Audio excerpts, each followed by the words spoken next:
Moving ahead, the Madhya Pradesh High Court has made scathing observations about the relationship between High Court and District Court judges, calling it one between a feudal lord and serf. In a rare move, the court not only quashed the dismissal of a trial court judge but also awarded him 5 lakh compensation for the psychological subjugation and humiliation that he faced. The remarks go deeper, touching upon caste, colonial hangover, and the quiet fear that grips India's lower judiciary. To give you the background details, the case involved a judicial officer who had served nearly 28 years most recently as a special judge under the SC/ST Prevention of Atrocities Act. In 2015, his services were terminated by the administrative side of the High Court on the allegation that he had granted anticipatory bail to some accused persons but denied it to others in the Vyapam scam case. A departmental inquiry followed.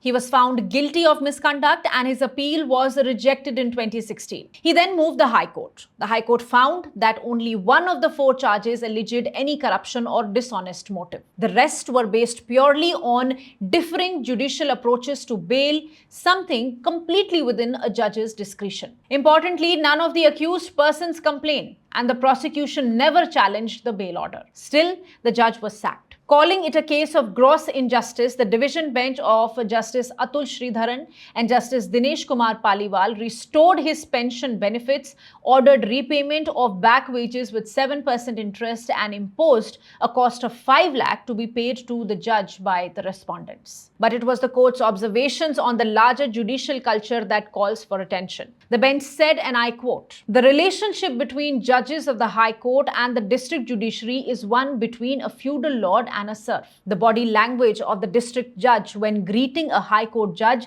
stops short of groveling. District judges attending High Court judges on railway platforms with refreshments are commonplace. Judges on deputation to the High Court registry are rarely offered a seat and hesitate to sit even when asked." It further said that this pattern of subservience reflects a colonial decadence and what it called the subjugation and enslavement of the psyche of district judiciary judges. In probably the most hitting part, the bench linked this to caste structures, saying that at a subliminal level, the caste system manifests in the judicial structure. The court explained that where the High Court judges are the Savarnas and district judges are treated as less miserables or the oppressed. It noted that this fear results in poor justice delivery. Judges deny bail even in deserving cases, convict without evidence, and avoid discharging accused persons just to protect their jobs. To read this judgment in detail, you can visit www.livelaw.in.